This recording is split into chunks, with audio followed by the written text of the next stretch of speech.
Eu quero convidar você para ler um texto comigo, no segundo livro de Samuel, 2 Samuel, capítulo 12, por favor, capítulo 12, a partir do verso 14, 2 Samuel, capítulo 12, a partir do verso de número 14, por favor, eu quero que você leia comigo, está escrito assim: Todavia, por este feito, desde uma grande ocasião, para os inimigos do Senhor blasfemarem, todavia, por este feito, deste uma grande ocasião, para os inimigos do Senhor blasfemarem, também a criança que te nasceu, certamente morrerá.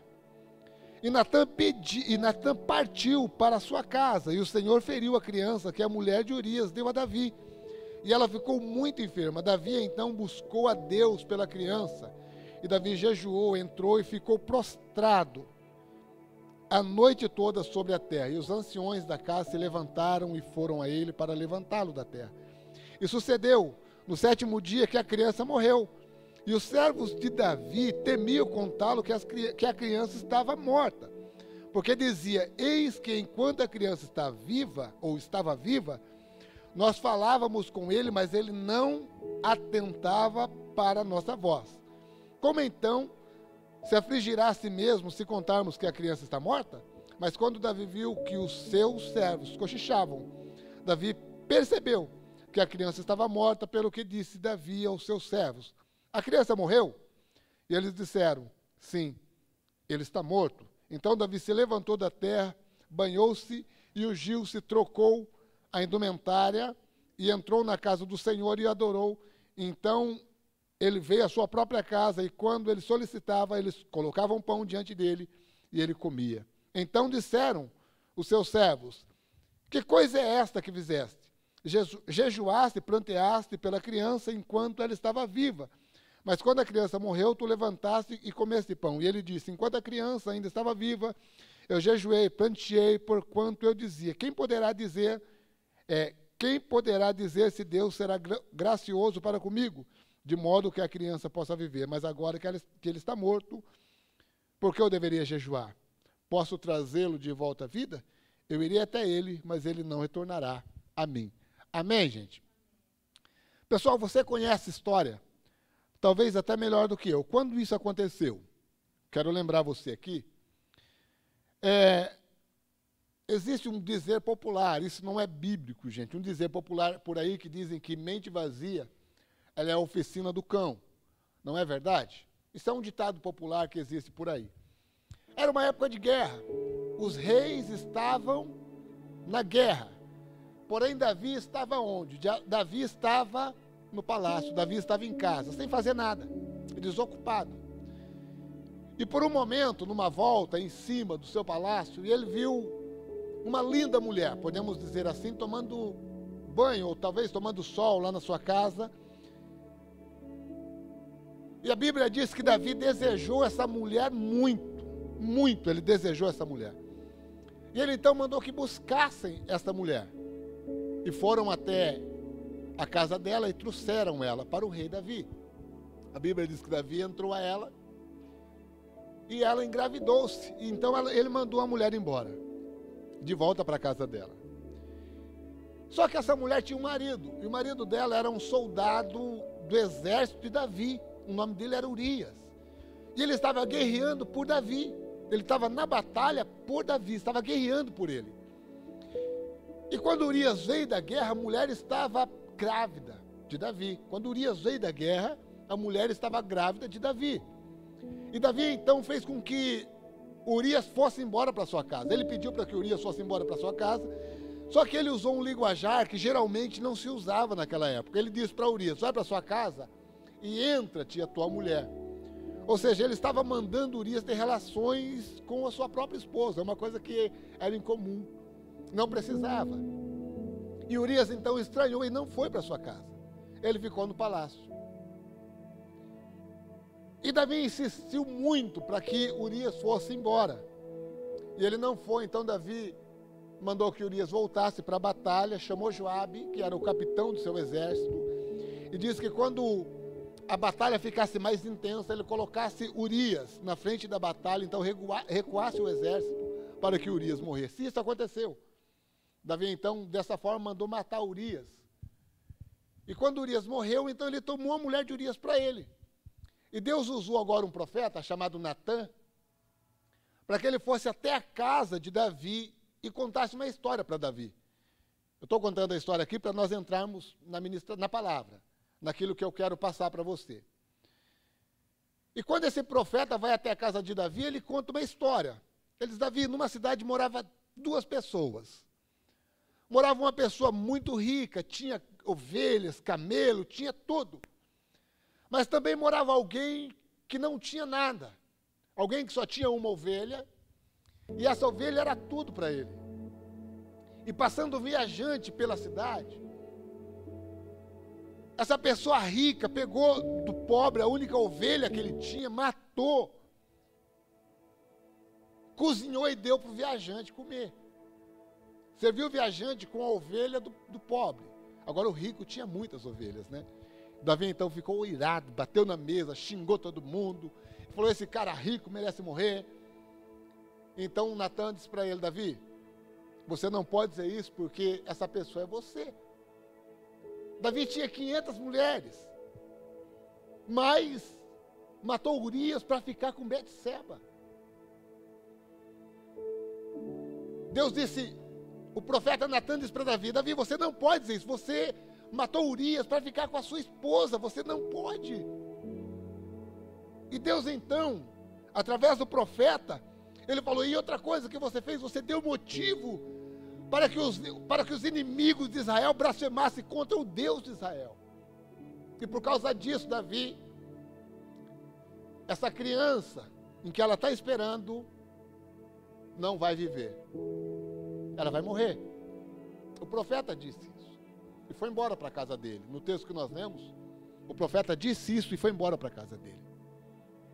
E quando o profeta foi embora, a criança ficou doente. E quando a criança ficou doente, Davi foi orar e jejuar. Deus já havia dado uma sentença. Deus, o próprio Deus, havia dado uma sentença. Qual que era a sentença de Deus, Davi? A criança não viverá, ela morrerá. Mas Davi foi orar, gente. Davi foi buscar, talvez tentar mudar a opinião de Deus. Talvez tentar mudar o posicionamento de Deus. Ele foi orar e jejuar. E as pessoas se colocaram para ir falar para ele, para falar sobre o estado da criança.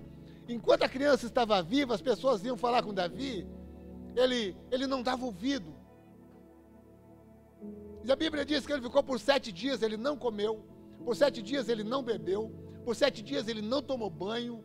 Ele ficou lá orando, intercedendo em favor da criança. Mas, infelizmente, ou felizmente, a criança morreu.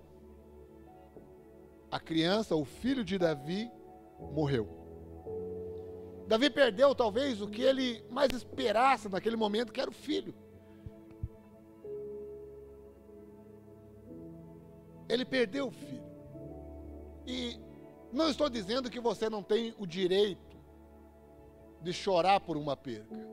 Talvez você perdeu o seu filho para as drogas. Você tem o direito de chorar pelo filho que você perdeu para a droga, para o álcool. O seu marido, o seu casamento, não sei, você perdeu.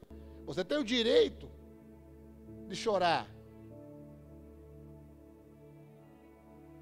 Talvez você perdeu a sua saúde, chegou lá no médico e ele deu um diagnóstico que você não esperava, que você não queria. Eu não estou dizendo que você não tem o direito de chorar. Talvez você perdeu um ente querido. Sabe? Talvez você perdeu um filho, um pai, uma mãe, um irmão, eu não sei. Talvez você perdeu, a morte o levou e você tem o direito de chorar. Davi perdeu o filho. Eu não estou dizendo que Davi não tinha o direito de chorar. A Bíblia diz que temos que ter esse momento de luto. Você tem o direito de chorar, de prantear. Isso é um direito seu. O que eu estou dizendo é que você não tem o direito de ficar plantado o resto da sua vida. Davi foi jejuar, ele foi orar, ele foi interceder em favor da criança. Enquanto ele orava, a criança morreu. E foram levar a notícia para Davi. Então eles chegaram na porta, Davi estava ali orando. E eles ficaram com medo de falar para Davi o que havia acontecido. E Davi olhou para eles e viu que eles estavam, o semblante daqueles homens estavam diferente. Então ele perguntou: a criança morreu? Amados, deixa eu te dizer uma coisa. Muitas vezes na nossa vida, nós temos medo de perguntar porque nós temos medo da resposta.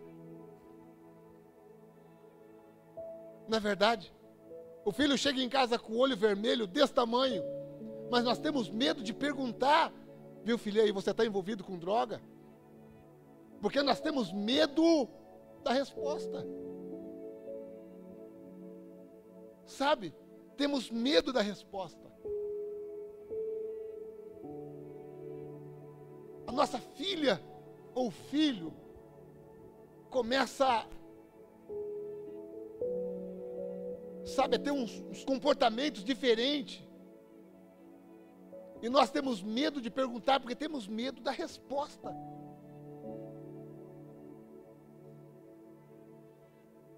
Mas Davi não teve medo de perguntar.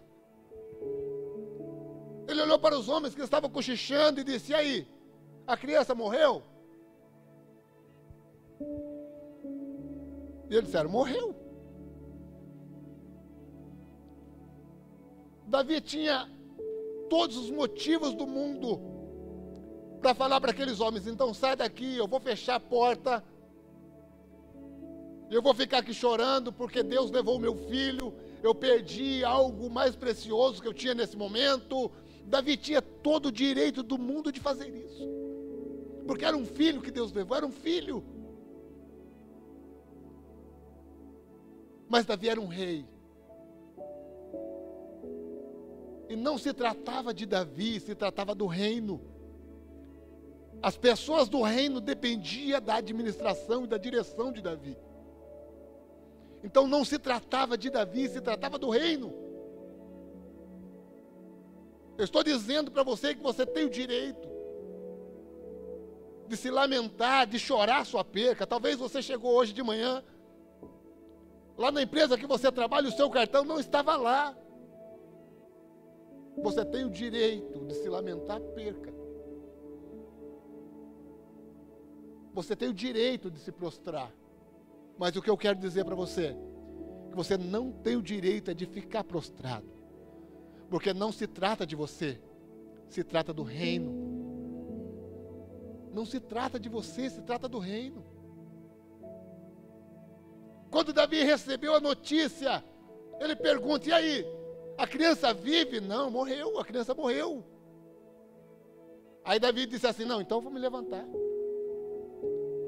A Bíblia diz que ele levantou, tomou um banho, 7 dias sem tomar banho.